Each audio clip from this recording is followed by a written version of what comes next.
ধুবুৰী লোকসভা সমষ্টিত মেট্ৰজোঁটৰ প্ৰাৰ্থী জাভেদ ইছলাম জয়ী হ'ব বিপুল ভোটৰ ব্যৱধানত এই মন্তব্য কৰিছে মন্ত্ৰী ৰঞ্জিত কুমাৰ দাসে বেলাসীপাৰাত আয়োজিত বিজেপি অগপৰ যুটীয়া সভাত মুখ্য অতিথি হিচাপে উপস্থিত হৈ এই মন্তব্য কৰে মন্ত্ৰীগৰাকীয়ে এই সভাত জিলাখনৰ সংখ্যালঘু লোকসকলক মেট্ৰজোঁটৰ প্ৰাৰ্থীগৰাকীক ভোট দি জয়যুক্ত কৰাবলৈ আহ্বান জনায় মন্ত্ৰীগৰাকীয়ে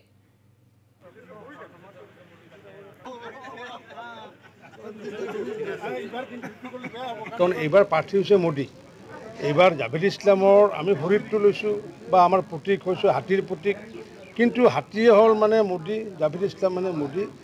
নিশ্চিত ৰূপত সেইসমূহ মানুহে যদি কৃতজ্ঞতাৰ চিন স্বৰূপে যদি মোদী ডাঙৰীয়াক ভোট দিয়ে তেতিয়া জাভেদ ইছলাম ডাঙৰীয়াই জিকি আহে সেই কথাষাৰ কোৱাৰ প্ৰাক মুহূৰ্তত আগতে মোক কৈছে যে কাৰ্যকৰ্তাসকলৰ তেওঁলোকৰ দম তেওঁলোকৰ জোচ কেনেকুৱা আছে এবাৰ চাব বিচাৰোঁ যাৰ কাৰণে এনেকুৱা মই কথা ক'ম ৰঞ্জিত দা আপুনি ক্লাষ্টাৰ ইনচাৰ্জ আপোনাৰ কিবা আপত্তি আছে নেকি আৰু সেইটোৱে আজি দেখিছোঁ যে তেনেকুৱাকৈ কোৱাৰ পিছতো কিন্তু কাৰ্যকৰ্তাসকলে বহি থকা নাই আনকি এজিপিৰ অপূৰ্ব ভট্টাচাৰ্য আৰু সত্যব্ৰত কলিতাই এমাহ ধৰি ইয়াতে বাহৰ পাতি আছে